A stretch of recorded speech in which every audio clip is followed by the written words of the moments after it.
And welcome guys, welcome to Filmmaking Times, and today is all about camera gear and more specifically about the best gear, according to me, of 2017. We'll have a discussion. You guys obviously give me your submissions and all that stuff and let me know what you guys think of the stuff that I picked. But I guess at the end of the day, I can only talk about stuff that I've actually used, that I have experience using. So anyways, as always, we have my brother here.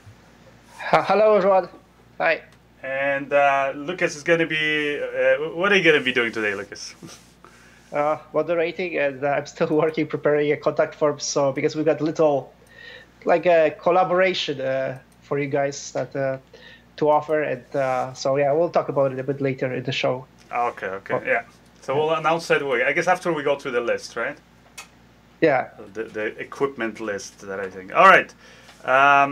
So let's start it off. So like I was saying, the first thing, there's different categories, kind of the way I divided this into, and again, this is, you know, well, I'm kind of gonna get into each piece of gear. So the first one is best on-camera monitor of 2017, and for me that would have to be the Atomos Ninja Inferno, and well, actually, I should say Inferno, the Atomos Ninja Inferno, or the other one that could also be, you know, used for this.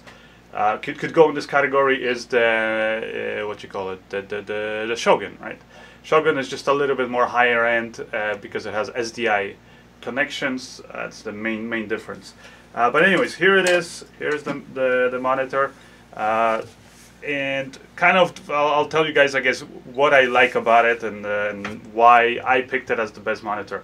There were actually a lot of cool monitors that came out this year. Small HD had some nice ones. There's another one actually from ICON, the Saga that I can talk about. But overall, the best deal that I found, at least for me, is this one. And the reason is because, aside from it just being a good monitor, I've actually used this whenever I was shooting, for example, when I was doing, for example, like anything with anamorphic lenses, because it has really good things for monitoring when you're shooting with anamorphics and stuff like that. Let me actually see here if I can like plug it in and you guys can see. Oh, okay, I think it is plugged in. All right. So basically, like I was saying, it's I think it's good because of many different reasons. The biggest one for me is that it's just, it's not just a monitor. Obviously, it's a recorder, but it has really great monitoring tools. Has all the tools for, like, you know, setting exposure and all that stuff that you could ever possibly need. So that's another great thing about it. And aside from it, it's like I said, it's just a really nice screen, full, you know, HD, very bright. You know, outside you can work with it in broad sunlight very nicely and all that stuff. Is it perfect? No, it's not perfect, but it's pretty damn good. So here I'll show you kind of like some stuff, like I've used it on a bunch of projects, actually, some tests that I've been shooting and all that stuff. So yeah, here it is.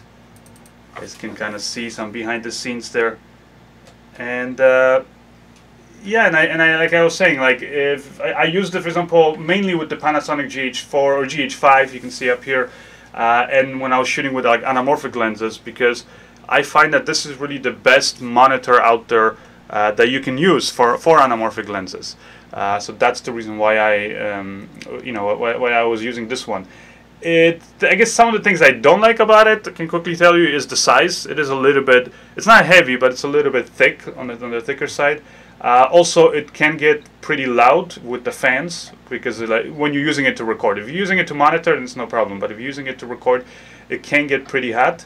And then another thing is, it sucks up the batteries like crazy. So see here, I had this whole rig with the GH4, and I had using the JTZ rig.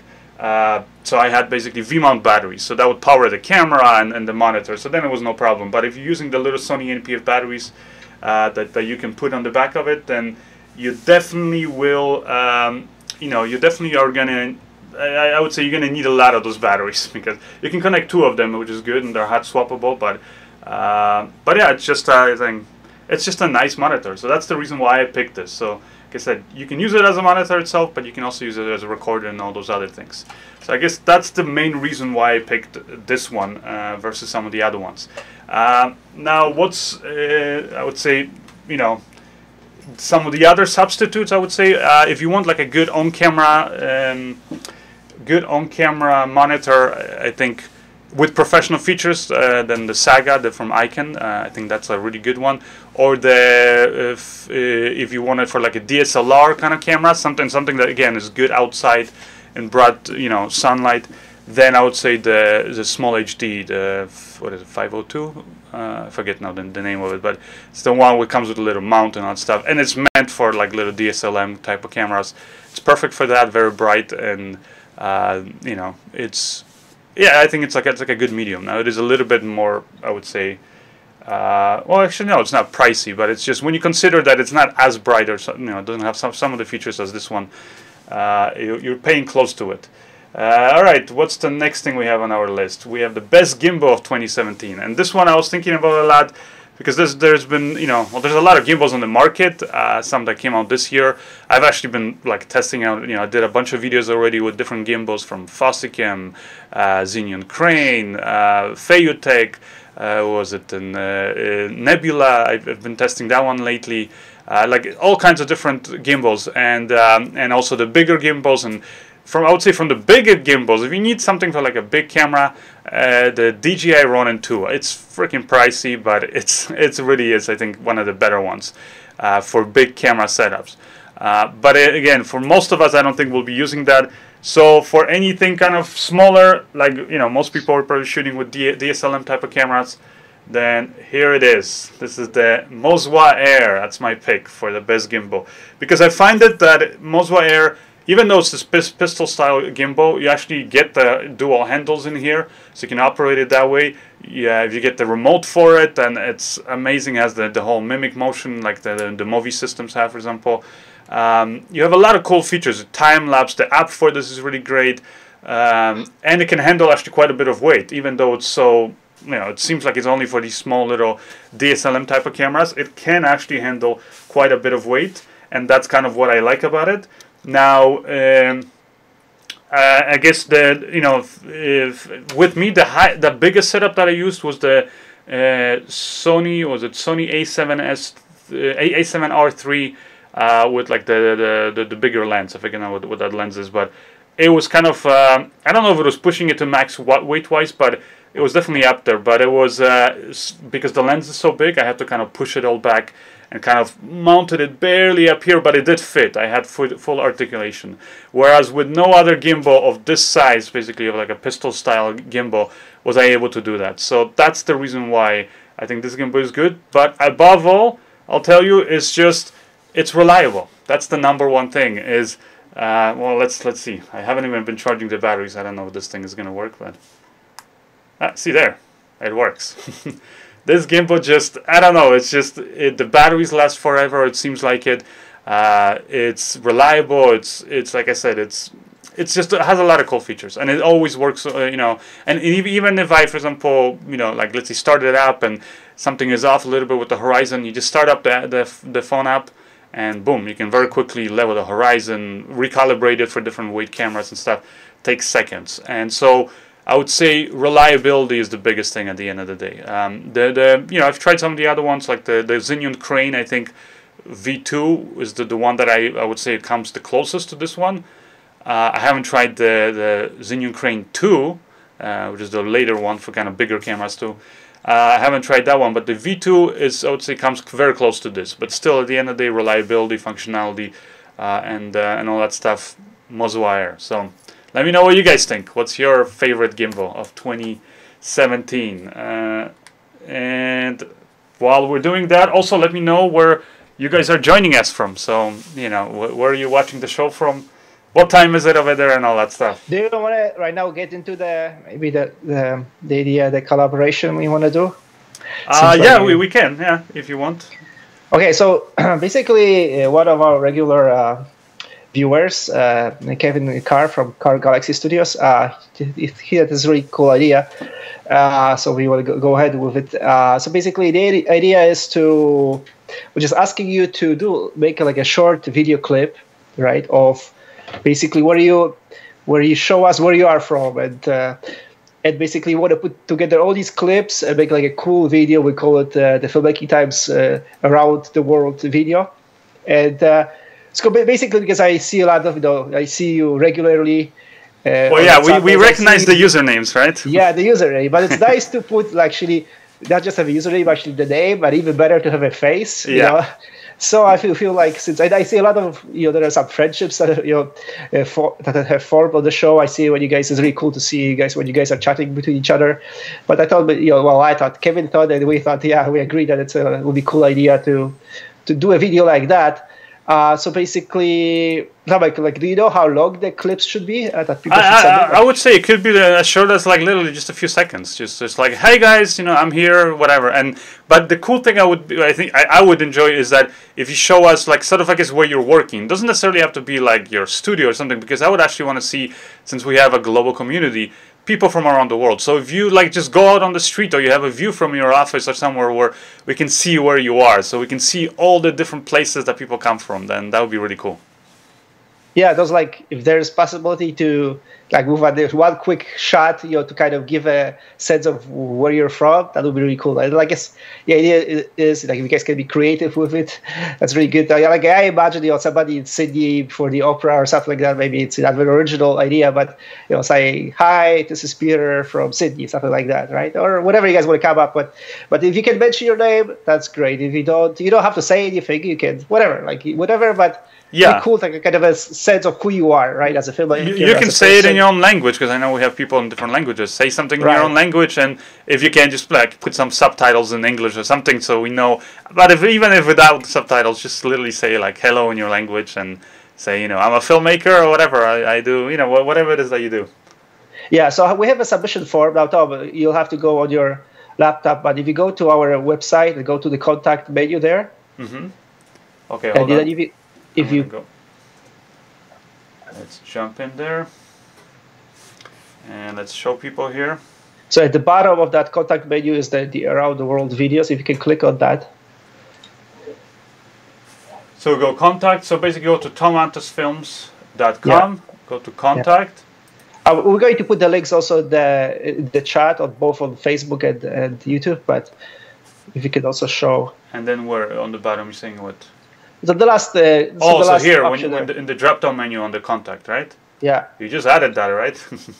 Just as we started the show, because I was going to do it differently, but it might be better to do it this way. So basically, now if you can see there what we're asking for, so like all these fields are required other than the additional notes. So if you could, say your first name, your email, your Facebook user ID. This is more for.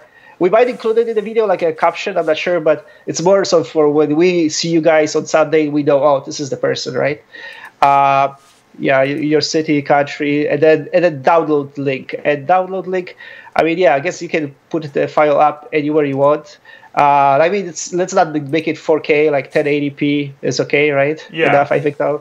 And again, like shoot probably 5 seconds, like 5-10 seconds max, right? Because again, if we're going to have a lot of people, the video might become too long, but again, if you have like really cool idea to make it a little bit longer, then I guess you can go ahead with that. I see K Bronson saying, and lose my anonymity. Yeah, well, that's the thing. If somebody doesn't want it, then that's fine. Like, don't worry about it, right? Like, or you can show your face, it just user ID, like whatever, right? But some people don't want it. Some people not want to participate, so it's up to you. Yeah, but just saying, it's weird to see all these. Like, I feel I know you guys, but I just know user ID, and for a few of you, I know your names, and that's kind of. Don't worry, guys. We won't stalk you or follow you. It's just literally we want to see who's out there watching the show and stuff like that. So if you think it's fun, then participate, and I think it might be a cool video. And for us and other people who are joining the show, it might be cool to this is actually this is who these people are who I'm talking to on a regular basis. Yeah. So thank you, Kevin, for the idea. We appreciate it. Thank you. Yeah. All right. So I'm going to in the chat. I'm going to post the link to this submission page. Okay. And I guess we'll do it till till the end of the year, maybe? Well, I guess here's another little quick announcement, which is the fact that this will be the last show of this year, and the reason is because next, Sunday is Christmas Eve, and I know a lot of people, especially on the on the East Coast or Europe, are probably going to be already like doing last minute preparations, and it's those of you who are celebrating. Plus, we also want to spend time with our family, so I want to be doing the show on that Sunday, and then the following Sunday happens to be New Year's, and I know I'm going to be partying it up, or as much as I can with two, small kids. But but anyways, we want to spend time with family. So because of that, we're not going to be doing the show for the rest of this year. But we're coming back in January, which I believe is the 7th. The 7th, yeah, the 7th. So January 7th, we're coming back. So maybe do it before then, so that we can do it for the 7th. I don't know, like that week, or we can do it the following week. I don't know. I think everybody's so busy, so it might be better to do it the following. Okay. Let's not commit ourselves in terms of like what we'll put the video together, because we are also. But maybe I would say by the 10th of January, if you guys can submit those things, then we'll think. But we'll announce it too on the YouTube channel and on Facebook. I can just drop a quick little announcement saying last date for the submissions for this. All right. And it's not a contest, so don't worry. This could be on your phone, literally a few seconds. Hey guys, how are you? I'm in whatever Turkey. I'm in things. So we have a lot of cool people, as always, joining us. So from some very exotic locations, locations that we might never be able to visit. So that would be really nice to see. We have Atlanta, Georgia, which maybe for me is not that exotic, but it's a cool city. Yeah, I hear a lot of cool things about Atlanta, right? Yeah, Trivandrum, Kerala, South India, Nigeria, Berkeley, California, Poland, Netherlands, Greece, UK, Nigeria, Saskatchewan, Canada. Oh man, you guys must be freezing over there. There's a lot of cool things. So keep on letting us know up here and think. All right, but getting back to the best gear of 2017. Next thing is the best slider of 2017, and that will have to go to this little guy. I say little because it can be actually very little and easy to transport and all that stuff, but because it literally has these sections, and that's what I like about it. And this is, by the way, the iFootage Shark Mini slider, and basically it has these see these little sections like this, and so it's cool because you take these sections, you can put them. It actually comes with the backpack when you buy the whole kit. The backpack is pretty freaking cool. Like it fits all of this, plus the camera, plus all the accessories like batteries and all that stuff. It's just a really cool system, and you can buy more of these extensions, so you can keep on extending it very easily. Now the cool thing is, because it uses this little like actual engraved track up here, because of that it doesn't require any belts. So and it comes actually with a little it's like a flywheel, so you can use it for that, basically to get like kind of smoother motion. But if you buy the whole motion control unit that comes with it, then you get this head. This is the pan and tilt axes, and then the slider, and it's powered just off of these little Sony batteries. So if you're shooting with like a Sony DSLM, then you'll have plenty of these batteries. If not, they give you a little basically it's like a USB battery bank kind of adapter, and so that's the good thing about it. And also, like I said, it's just it's a really good slider. And then the cool thing about it is, just as a slider itself, like I said, you can easily to extend, to pack up, very light, very smooth. But with the motion control thing and the app that they have, is freaking amazing. Like it's so easy. Like when I'm doing a lot of these product shots or whatever it is, like you want doing an interview, you can just go to, let's say, to point A, point B, just quickly set it. Point A, point B. Just point the camera where you want it, and then you just press play, and you can tell it how fast you want it to do, whether you want it to loop. If so, we'll just keep on going back and forth on the slider and panning, tilting the camera. You can do actually curves. You have curves adjustments, so you can do multiple keyframes, and you can do really advanced like slider and pan and tilt kind of moves for live video, but also for time lapse. And it's it has multiple time lapse modes. It's a really cool thing. Too much to really talk about in this video, but I'm gonna try to do a review of this very soon. But just wanted to let you know, if you're looking for a good slider, I think this is right now the best one. But my previous one, if you watched last year, was actually also from iFootage, was their bigger slider, the Shark slider. But this is the Shark Mini, and it's just a really cool thing. So check it out, guys. And if you're in the market, like I said, for time lapse or whatever it is that you're doing, then this thing will do great. Next category is best light of 2017. And this one will have to go to this little bad boy. It's the Aputure Lightstorm 300D. There's been already some reviews. I'm going to try to do a review of this actually very soon. But yeah, it's just really cool because it is... why do I like it? Well, I like it for various reasons, but I guess the main one for me is that it's just really, really powerful. So you can use it in multiple situations. And here, for example, you can see me like, you know, when I'm setting it up in this shot. This was like a short film that I was doing. And you'll notice that it's not that much bigger actually than the other Aputure lights. It's LED, so it doesn't get really hot, which is one of the, you know, it's a really big thing actually.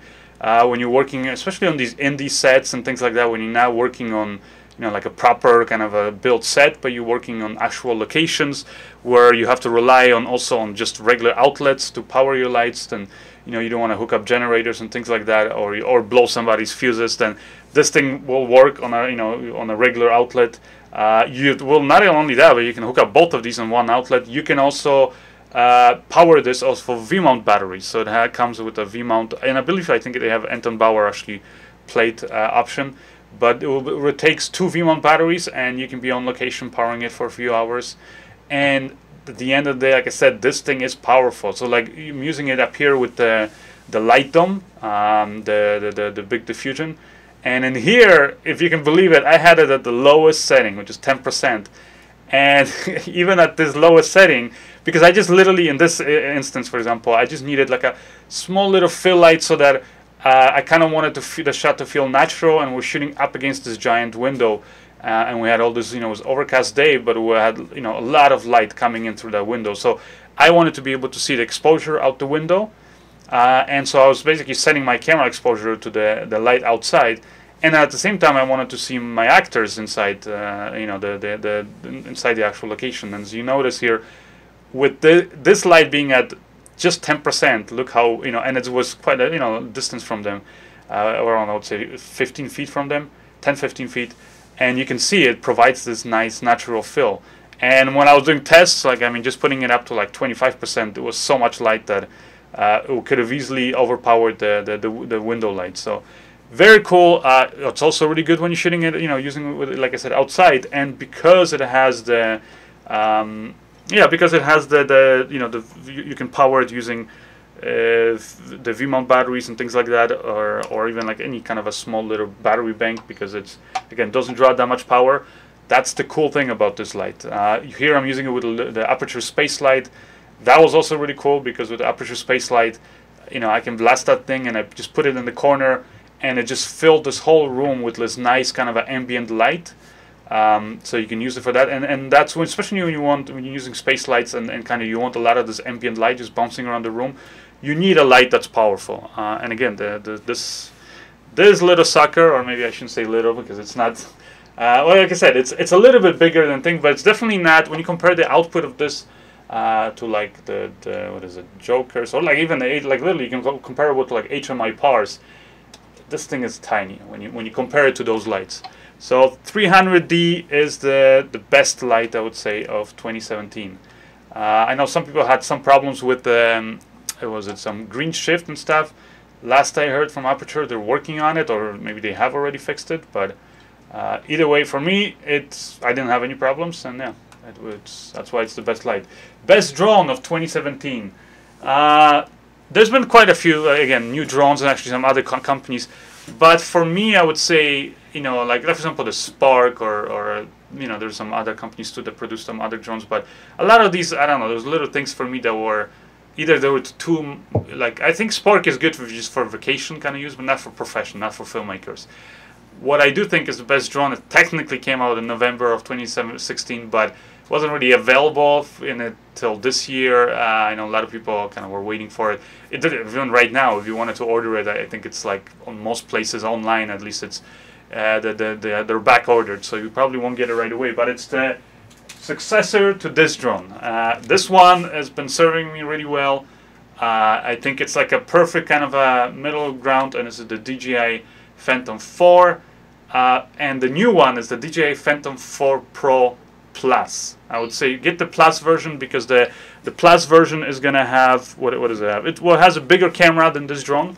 It's a 1-inch sensor camera, which I think, you know, like you can go with the DJI, for example. You know, now they have the Inspire 2 with their new 7 camera, the X7. But why would you need a Super 35, or some people want to shoot full frame cameras when you're doing aerial shots? Because when you're doing aerial shots, you don't really care about having shallow depth of field, because you're getting landscape shots pretty much, right? You know, very rarely were you gonna get so close to something where you want that shallow depth of field. So, and plus you don't want to be worrying too much about settings, you know, setting your focus when you're flying. So I would say small sensors are fine. Now the 1-inch is kind of a nice balance in the new Phantom 4 Pro Plus, because it just gives you a little bit better low light performance, which this one was already pretty good, the Phantom 4. So better lower performance, but you're getting also you know, more basically the protection, like the more sensors and all that stuff, so you don't crash into things. But I would say the biggest thing for me is the higher bit rate on the codec, and that makes a big difference, because with the Phantom 4 it was good, but when I was shooting 4K with stuff that's like really detailed, then sometimes you could start seeing the compression, and definitely when you started color grading the footage.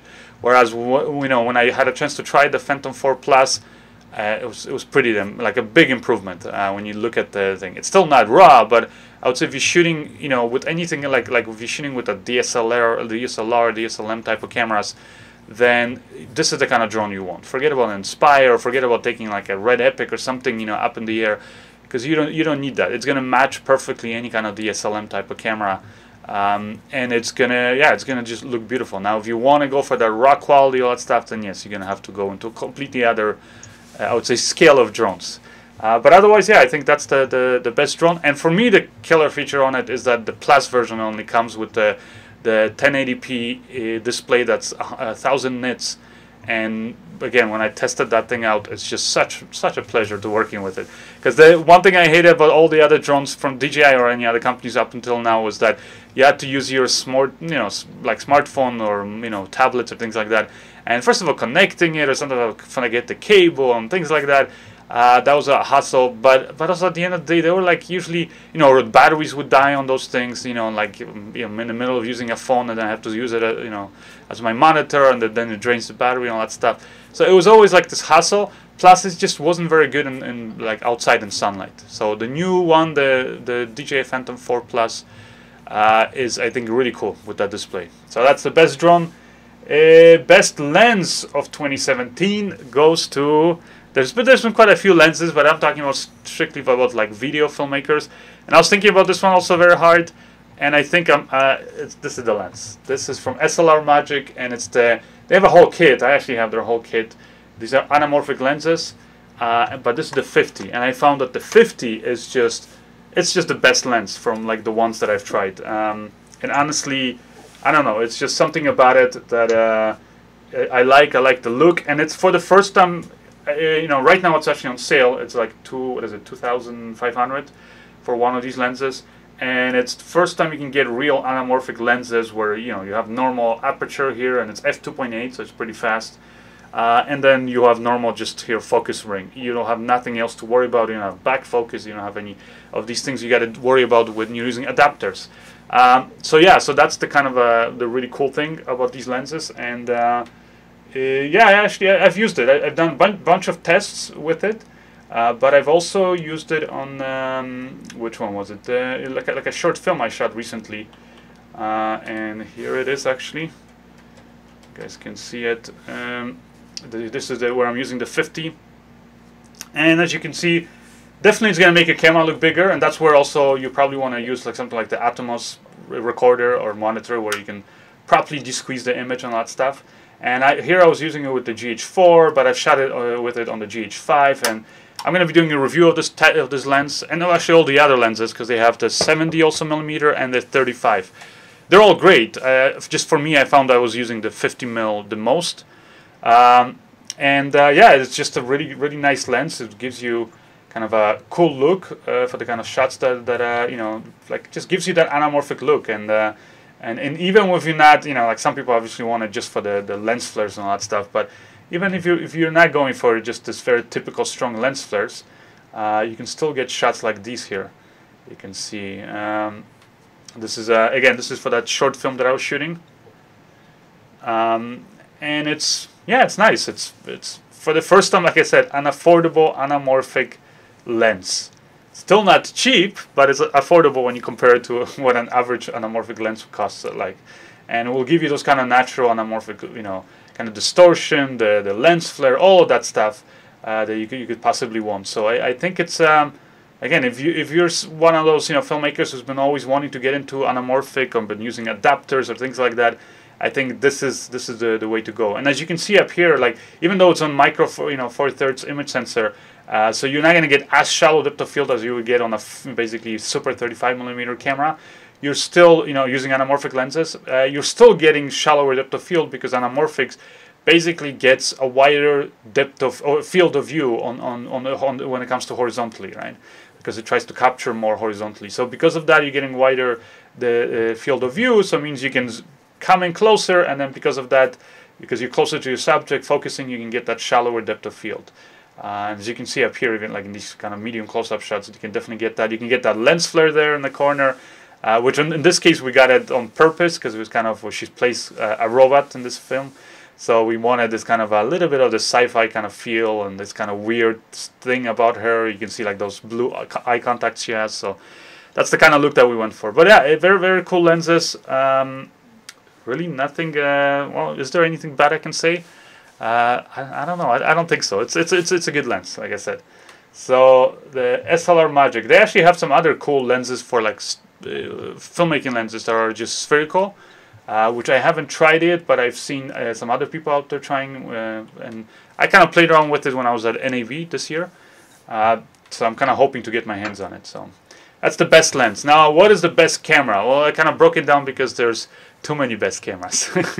So the first one, I guess I was going to be the DSLR, which I have up here. And the best DSLR of this year, I would have to say, is this bad boy.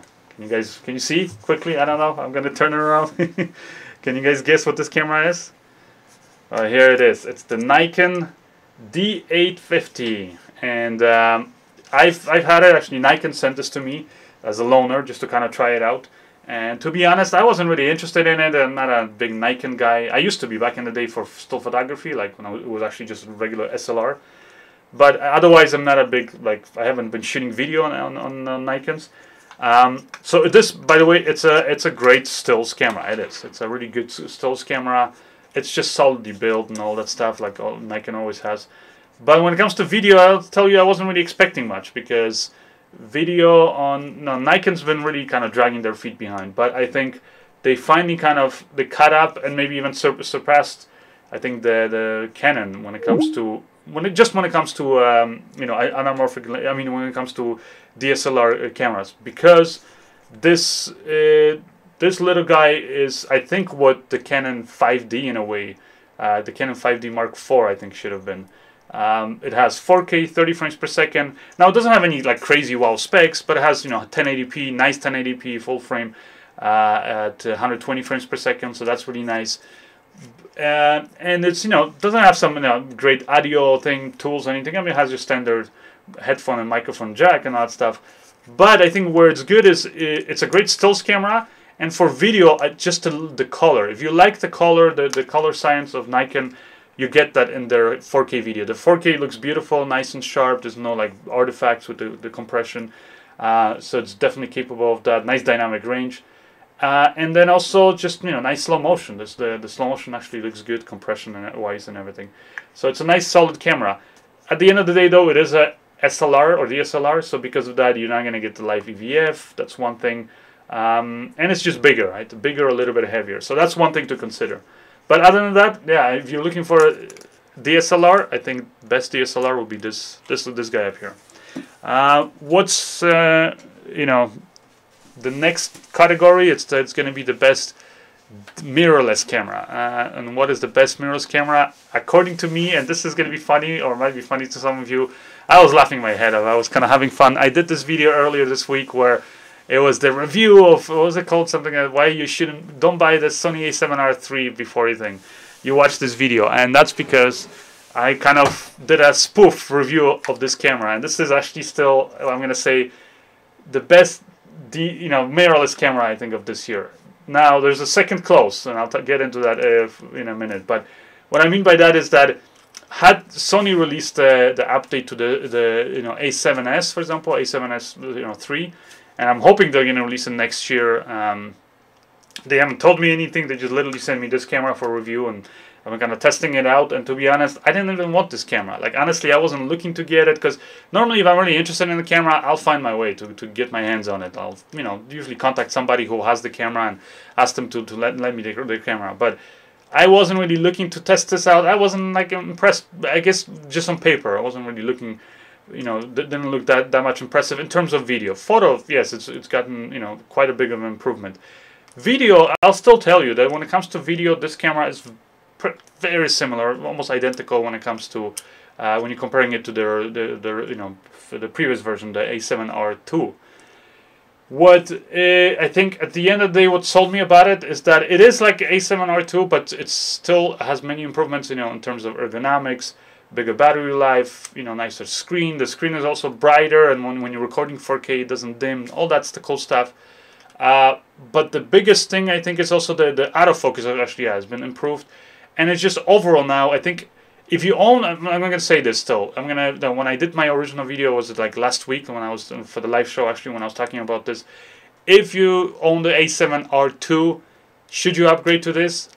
According to me, no. But don't get angry, because I know many people got angry that I said that. It really comes down to you. Look at it and think: do you care about slightly, basically improved, or maybe a lot improved? The autofocus is amazing in this. I'll give it that.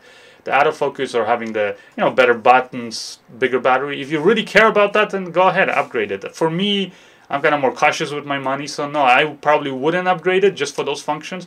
But if I didn't have the Sony A7R, II. Or if I just didn't have any other camera and I was looking to get into right now, get like a good sort of a all-around photo and video camera, I would definitely go for this one. It's the best thing. Now, next year, when Sony releases, or if they release the A7S III, which I'm hoping is going to have, 60 frames per second, 4K, maybe 10-bit, would be amazing. I think Sony should probably get off of that. Another thing I wish Sony would do is change the damn LCD. Because this LCD is this thing's just not working for a lot of us. So do the one where you can fully flip it out, articulate it, all that stuff.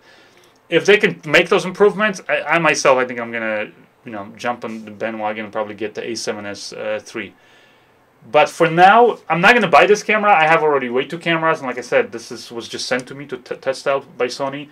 And to be honest, it was kind of funny because when they contacted me, I was like, I don't know if I'm gonna be, if I'll basically have time. But then it's Sony, I don't want to turn them down. So I'm like, sure, yeah, I'll try it out. And they sent this to me, and for the first few weeks I had it, and that's why I wasn't doing any videos with it or about it, because it was just sitting collecting dust. But then finally, I was like, well, let me take this off the shelf and kind of try it out. I started using it, and I kind of got so used to it that the last few actually even reviews and product shots I've been getting, or I even used this. We did like a little fun Christmas video with my family and all over New York City, and I used this camera actually on the Moza Air gimbal. It actually fit with this lens and everything, and to be honest, it performed very well in the snow. It was very wet and cold outside. Battery lasted me, nice long time. I mean, and I only have the one battery, by the way, because Sony just sent the Sony, the camera with, the original things that it comes in the box. So, yeah, it's just, like I said, it's really grown on me. And if I had right now $3,000, to spare, and if I didn't have already too many cameras, I'd probably get this. But, like I said, I don't have the money. It's Christmas. I want to spend that money on some other things. And also, I have too many cameras. So that's the only reason why I'm not buying it. And that little spoof video that I did was literally because when last Sunday's shows, when I did the talk about this camera, and I said all these great things, but I mentioned a few negatives about it, which I don't think there's any, perfect camera. Oh my God! All these people jumped on me. I was getting all these messages, and then I saw that there was one. I think it was a Facebook group where all these people were coming from. That it was like a Sony A7R basically fan club or something like that. So I basically just thought, well, I would go and have a little fun with those comments, and that's why then the next day I released a video where it's my fake review. By the way, for those of you who didn't get it, where I'm just like raving about this camera. And no, it's not perfect. It's not like how I think, and Sony didn't pay me to say that, and think, but like the reason for that video was not even to troll on this camera, but it was kind of more to kind of make fun of people who are obsessing about the latest cameras. Because yes, it's if you're in the market for a new camera, it's great. If you already have a camera, probably the best camera you have right now is the one you have, or the one you should be using is the one that you have. This is just, like I said, if you're in the market looking for a new camera, well, this is probably the where you should jump into. And so that was the whole point of that video, where at the end of it, if you kind of bother to actually watch the whole thing and see those fake testimonials, it was actually, at the end of the day, I basically, in the disclaimer, I say that it's, you should just worry mainly not about the latest gear, latest cameras, worry about perfecting your skills and that kind of stuff, so your craft. So that's the best thing. And then I would say the last thing, the very, very last thing is well, actually, another thing I'll tell you is, like I said, the best mirrorless camera is the Sony A7R3, but there is another camera, actually, one more camera that I was kind of debating which one I should go in between, and that's actually the GH5, Panasonic GH5, and the reason is because it's, I mean, it's, it's everything pretty much has all those features that I wish the Sony had, the Sony A7R or 7S. It has the 10-bit. It has like even higher frame rate, slow motion. Has a lot of like cool things with like the menu, the way you can customize the menu. A lot of cool things about the camera. I would say the only thing and the only reason why I would still say why I went for this one is because if you're looking for something that's like really good for both video and stills, then A7R3 definitely beats the GH5. GH5 is a good stills camera, but it's not as good as this one. And also when it comes to video, it's got some of those functions that basically, like, the Sony A7R, I'm saying, has some of these functions that I know some video shooters are really going to care about. If you don't care about those things, maybe you should look at the GH5. And I would say the biggest one is probably the autofocus. Autofocus in GH5 is pretty horrendous. And if you're, for most of us, maybe we won't care, but there's times where I even found it, like when I was doing like the little home video with my family, where I don't want to be running around on a gimbal, focusing on stuff. I just want to be able to quickly jump in there, get some cool moments with my family, and get nice looking shots without having to worry about adjusting all the things, including then focus. So that's the reason why I think that the autofocus is kind of what's hurting that camera, the Panasonic GH5. And then this, it's not as good as stills wise as things, but it's very close. So if you don't care about the autofocus, you don't care about having a good stills camera, you just want to have a really good video camera, then again, and also save yourself a lot of money, then get the Panasonic GH5. Otherwise, get the Sony A7R3.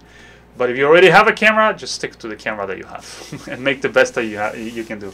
And then the best, I would say, overall camera is, and something I put on my wish list, is the Red Helium. It was a beautiful camera that came out this year, and it's on sale, I believe. Or let's see, is it on sale?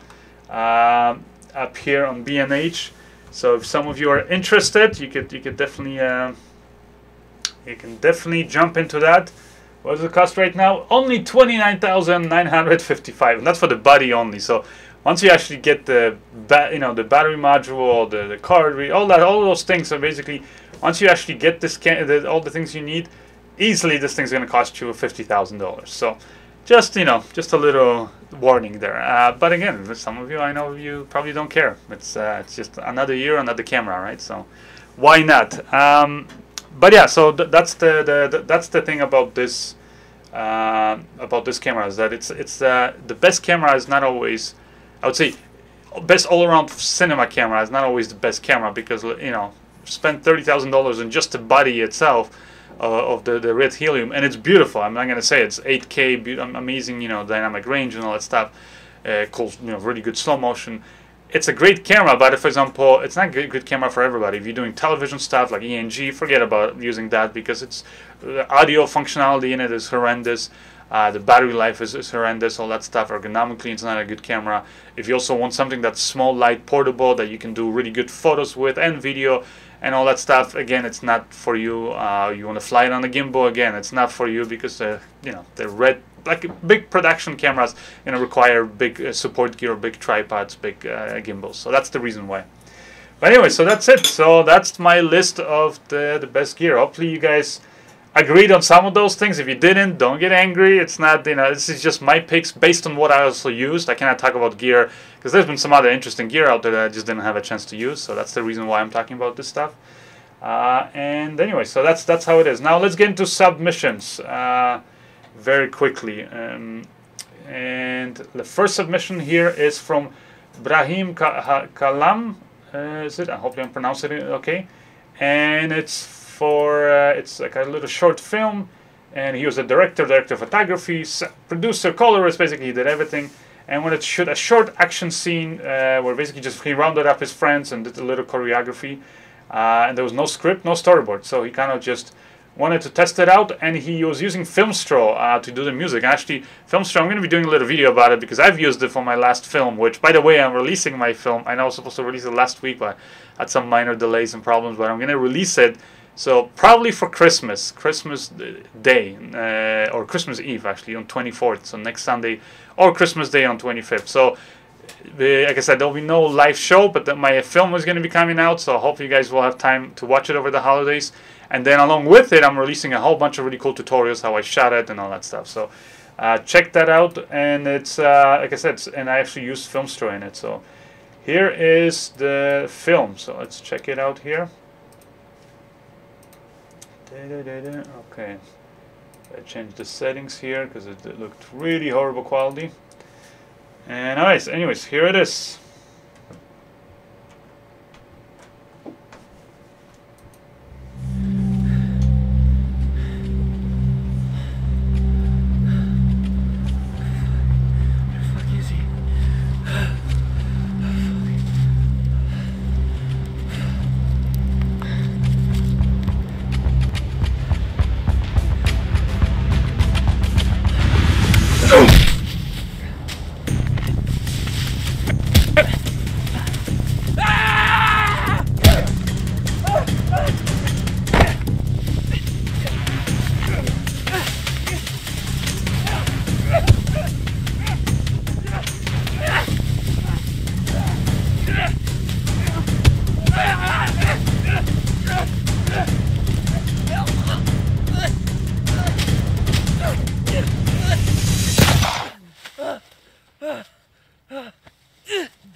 Yeah, it's done. Good. I'm on the other guy we let go. Are you still there? Remember me? Over.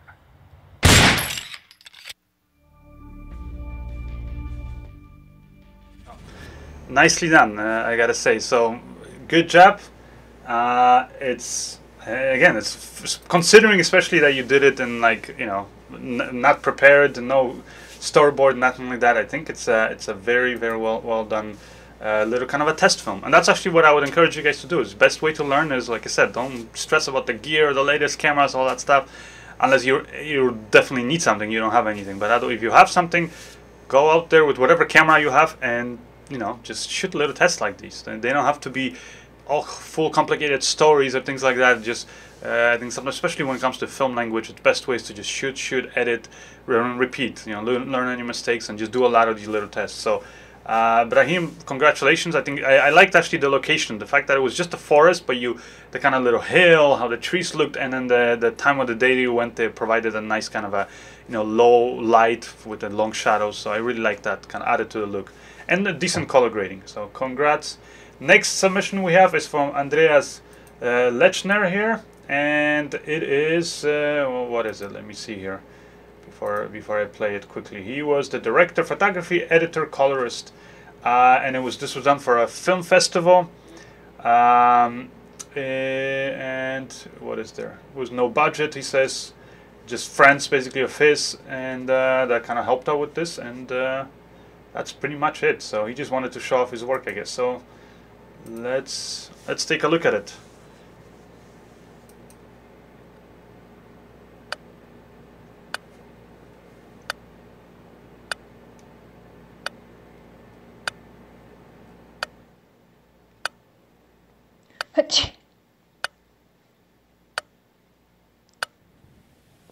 Hast du Bobby schon gefüttert? Ja, heute Morgen.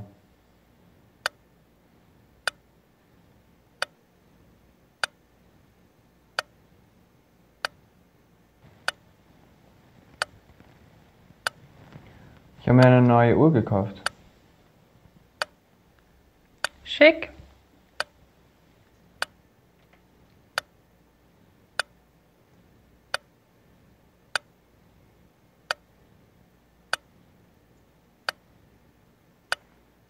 Oh, ein Brief. Like, Tom, can you play the subtitles? Show the subtitles. Und? The subtitles are Immerhin. playing, guys, but unfortunately, if they're not visible here, let me actually see. Nein. Your, Ich habe mich the das overlay letzte Mal making so times live gelangweilt. is also blocking subtitles. Yeah, Aber- I think so. Wenn du gehen möchtest.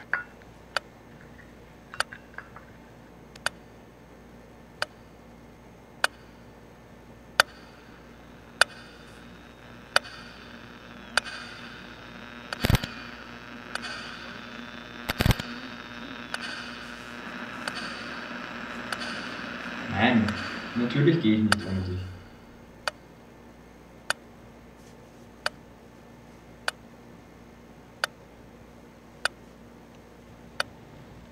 Ich habe eine Rose für dich.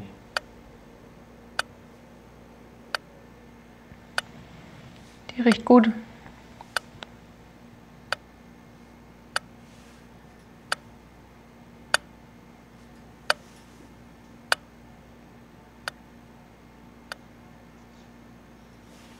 So very nice work. We're gonna, kind of going over our allotted time here. So I don't want to play the whole thing because I want to show some of the other submissions. But great work. I mean, like I'll tell you right away what I like about it is just the quality of it. I don't know what camera you shot it on, but it's I would say the quality. I mean, the quality of the camera. I think you did use some kind of a higher end camera because it's just nice, sharp, even though it has that kind of a dreamy look.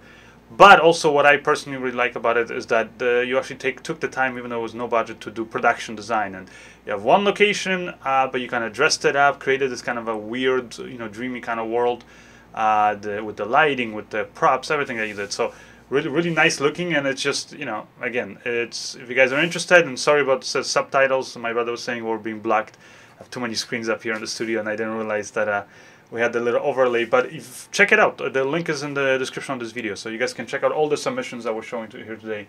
So very nice work. I actually like this kind of a high-key lighting where it's very bright, and it's it's just very well done. Like from technical point of view. So thank you, Andreas, for the submission.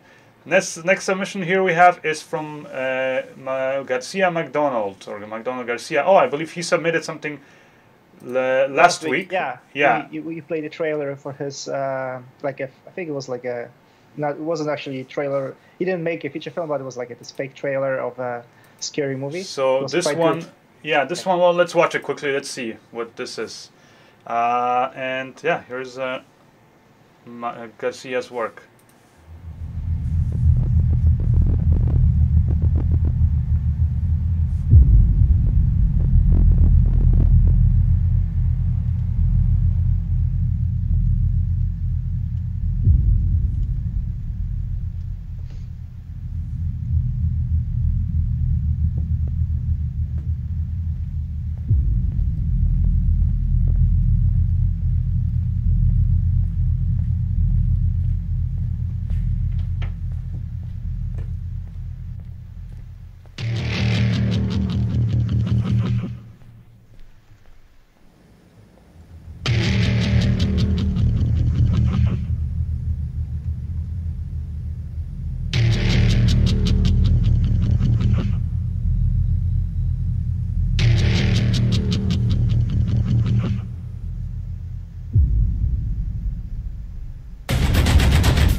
So again, just like last week, your submission, I think it's very cool looking, and if I remember correctly, I think that your submission last week was the one that had like really cool colors.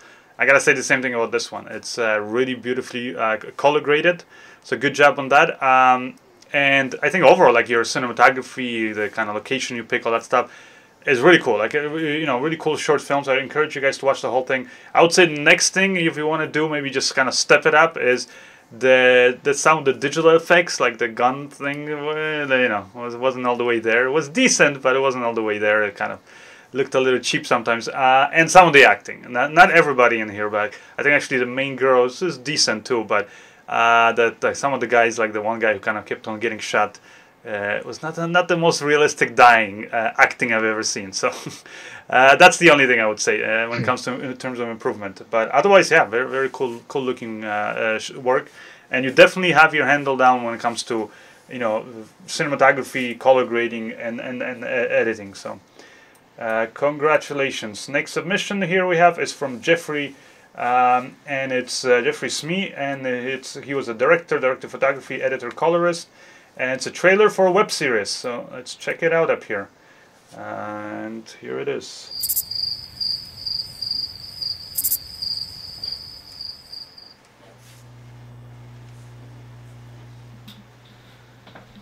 Hey, asshole, wake up! What are you doing in here? You didn't show up for class, you even checked in with Mabs, everybody thought you were dead. Sorry, I was practicing a rite on the astral projection. You know what? Yeah, I don't care, okay? You told me that you were going on a trip. Oh, this was a trip. I'm so goddamn sick and tired of this, man. Look at me! It happened again! Oh man, I don't know if you remember, but normal people, unlike you, need a good night's sleep or a good cup of coffee before they can get anything done. Let me tell you something about caffeine. Hey guys. Jesus. Good morning, Jeffrey. How are you? Quick question, guys. Just a little something you should know. Who owns this house? I don't know. Sophia? Theodore, I worry about you. You're quite willowy, like some sort of tree person. God, you are nuts. Forget about the meeting, man. We're stuck in a goddamn Scooby-Doo room here. That's right. Wow. Sorry, dude. This is highly unorthodox. Well, that's why it's called an emergency, my boy. Now, we really have to leave. Immediately. Hey, can I come with? No, Jeff. Are you in here? No. That's not even the point, okay? The point is that you tricked me with the help of a ghost. Now, boy, you have to realize before we go. Yes. I can't even get my head around that. Who's there? It couldn't be Dr. Mannheim. He's been dead for years. You have no ideas the pains that you have caused me. Barnabas, you are resilient. Stronger than I had anticipated. Yeah, well, I'm kind of in my element here.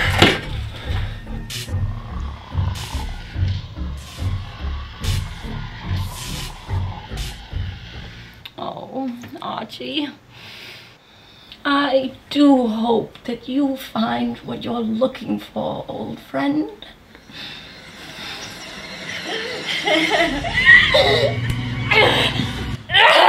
Theo and the Professor. So thank you for the submission. It actually looks like a fun web series. So I'm gonna, I don't know if it's available for online to watch, but I'm gonna again provide the link so you guys can check it out. And I'm actually kind of interested in seeing the thing. It looks like it's got a good script. So that's at the end of the day, you want a good story in anything that we do. So that's cool. Cinematography wise, I actually liked most of it. there was just some framing was weird, like the composition, some of the shots. I just felt like it literally just reframed it better. It would be like nice looking shot, because for the kind of style that you're going for, the lighting and all that stuff was good. And then the other big thing that kind of jumped out at me is just the sound design, or lack of sound design. And sometimes even like the production sound, like the dialogue kind of sounded a little, what's the word, kind of a little like echoey, boomy. So that's something that I think to maybe for you to look into. But otherwise, still, I mean, it looks like definitely something you can watch, and it looks like, you know, very enjoyable, kind of a comedy. So Jeffrey actually says up here, oh yeah, it says that you can watch the first episode free on YouTube. So again, you guys go to the description of the link maybe, and I'll provide it. And then it says that the 7-episode series is available on Amazon Instant Video, or it's free from Prime members. So there you go. You have Amazon Prime. You can watch it. Next submission is from Shreyansh Khan. I believe that's how you pronounce it. And he is the director of photography. You know, the usual thing, everything. It's a short film based on racism and how you can stop it. And he's talking about, what was it? He wants, I guess, my opinion on the script, cinematography, editing. So let's check it out. And here is the short film.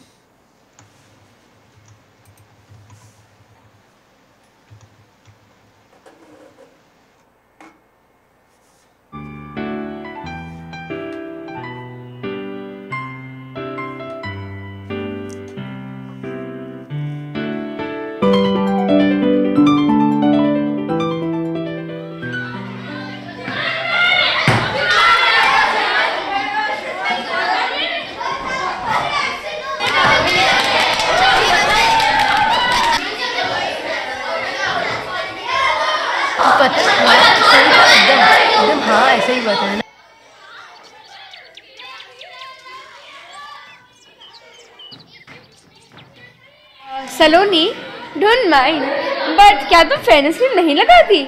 नहीं लगाती होगी, तभी तो इतनी काली है। Mummy को बोलो कि फेयरनेस क्रीम दिलाए, और अगर ना दिलाए तो मुझे बताना, मैं दे दूंगी।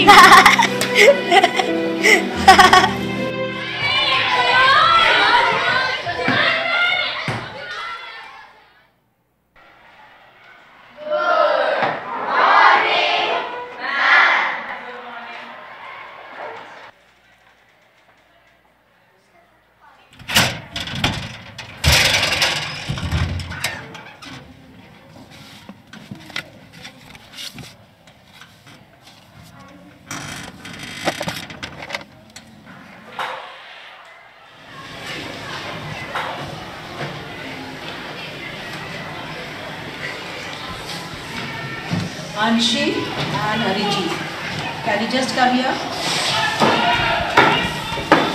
Yes, ma'am.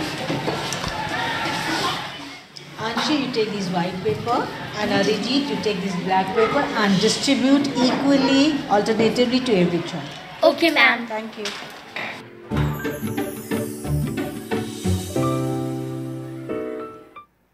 So, wish we could. Wish we could sit and then watch the whole thing. It is a little bit longer film.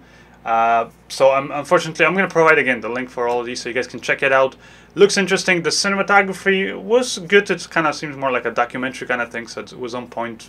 The shots were done well. The sound is again something. It's just the definitely way it was recorded, but also the sound design, the transitions. That's where I would say you kind of need to work on a little bit. It's just kind of good sound. It really makes the pictures even look better, so, or feel better. But anyways, let's jump quickly into just a quick little Q&A. Any questions, Lucas? File there, or I guess, okay, yeah, sorry, yeah, I'll here. Okay, what's the first question here? Sorry. Okay, so best DSLR for filmmaking 2017. You might have already covered it. But yeah, best DSLR for 2017. Best DSLR for 2017? GH5? Well, DSLR is it's a GH5 is it's a mirrorless camera. DSLM, but I think most people just you don't bother distinguishing. Yeah, I guess if you're talking about small cameras, I would still say this the Sony A7Riii with a very close GH5, unless, like I said, you don't care about the autofocus, if you don't care about autofocus and having also a good stills camera in your video camera, then GH5, I would go for it. But I cannot honestly say that the GH5 has good stills and autofocus when it doesn't. And I know for some people they care about that. And that's one of the reasons why I was kind of debating and thinking, you know, which one would I go? And for me, most of the time I don't use AF, you know, autofocus, but the few times I do want it, I want something that's reliable. GH5 does not have reliable autofocus. If Kubai actually meant DSLR, is there any DSLR right now that you're like excited about? Yeah, it's the Nikon D850. This one. Oh, okay. So the one I talked about. Again, you can check the whole link thing, but okay. I think it's as a DSLR, it's great stills camera, but you know, really decent video. Now it is a DSLR, so it has some of the limitations that the DSLR has when it comes to video. So just keep that in mind. But yeah. Okay, from Alexei Semenov, what about Blackmagic 4K Video Assist? Blackmagic 4K Video Assist, it's I believe it came out already previously last year. That's one of the reasons why I didn't include it. It's a nice monitor. And it's definitely not as good display as the Atomos. You know, so the Atomos Ninja Inferno is just nicer for me. The rendition easier to see in broad sunlight. But it's not to say that the other one is bad. I mean, there's pretty much most of the stuff that comes out, you know, now, like the technology has gone so much further that it's a lot of things are just great. Now it's just the little differences here and there in your preference. And so the Atomos one is also, it's great. I mean, the Blackmagic design one is also, it's a great monitor and a great recorder. But it's just, yeah, I guess it's, for me, I would go with the Atomos. So that's. Okay. When is your Indian film complete? When can people see it? Where can they see it? If you guys are referring to the film where I shot last year on the Blackmagic Ursa Mini 4.6K, where I had like a review and a lot of things, it's not my film. I was the cinematographer on it, but I did not write the script, direct it, or produce it. It's an all Indian production, aside from me, and it was like a few positions that were like some Westerners, but otherwise it was all Indian production. And as far as I know, I think that the editing's done, pretty much everything's done. There's just like last minute kind of like the distribution deals that they're working on. The title of the film is Zia, and you can go and actually check out, just look for Earl Reinhardt. He's a big guy actually on Facebook. He's got a big following, so check him out. And he's the main guy behind it. He's the main actor, the director of the film, and he wrote the script. And I believe also I think he co-produced the film. So it's his production company. So check out that film, I would say, or info about that film by following Earl on his Facebook page. Okay, here from Matt Webster, a question that he's saying that when it comes to photography, people prefer round lighting, and what are your thoughts on using square lighting for video? I mean, makes a difference? Well, if you're talking about shape of the light, depends. I mean, here I'm using all square, softboxes, so it works. It's really, and I would say, most of the time, you're not going to see a difference with whether it's a round light or square. It just depends, just more how big it is overall. Unless you're getting like something where you have a lot of reflection. So if you're getting close-ups of people's eyes, and I guess you want it to look more natural, then usually the rounder shape is a little more natural than seeing the little square reflecting in people's eyes. But unless you're getting those kind of close-ups, or you're getting surfaces of objects that are going to reflect that, and it's going to be very visible, you won't even be able to see what shape of the light is. So I would say most cases you don't care if you're doing those extreme close-ups. But if you're doing, for example, something like car shots, and you want the cars to look nice, like for those music video shots or like car commercials, you probably won't actually square things. It kind of adds those nice straight lines to the cars that kind of go with the curve of the cars. So again, it's just I don't know if there's a preference. It's just one is good for certain things, the other one's good for other things. Okay, I think those are all the questions. Yeah, might be a good time to sign off. So I guess yeah. What you have something to say? I was going to say, happy holidays. Hopefully you guys have a great end to the year, and Merry Christmas for those of you guys who celebrate it. Yeah, and we'll see each other. Yeah, we'll hear each other early January, right? Yeah. And yeah, the same thing for me. Just enjoy the holidays, guys. Hopefully you guys are getting some kind of break over the holidays. Spend it well with your friends and family. And honestly, you know, like that video, like I released kind of a joke review of the Sony A7R3. There's a lot of always great gear, like the stuff that I showed in this episode, but it doesn't mean that you have to go run out and buy it and run up big credit card bills and then worry about paying it off. More important to spend it with, just like have a good time. So with the people that you really want to spend it with, the time, and kind of definitely don't worry as much right now about the gear. Just over the holidays, just relax. Just take a little bit of a breather, break from it. When we come back next year, I'm sure there's going to be new cool things to want and get, and you're going to be itching and all that stuff. So, like I said, I myself am waiting eagerly for the A7S3 camera. So, but you know, again, there's going to be always new things, every year coming out. So, we'll worry about it then, and we can always spend money then. So, until then, take it easy, have a good time, and I'll see you guys in the new year. And don't forget those submissions. I want to do like a cool community video. Anyways, that's it, guys. Bye. Bye, everyone.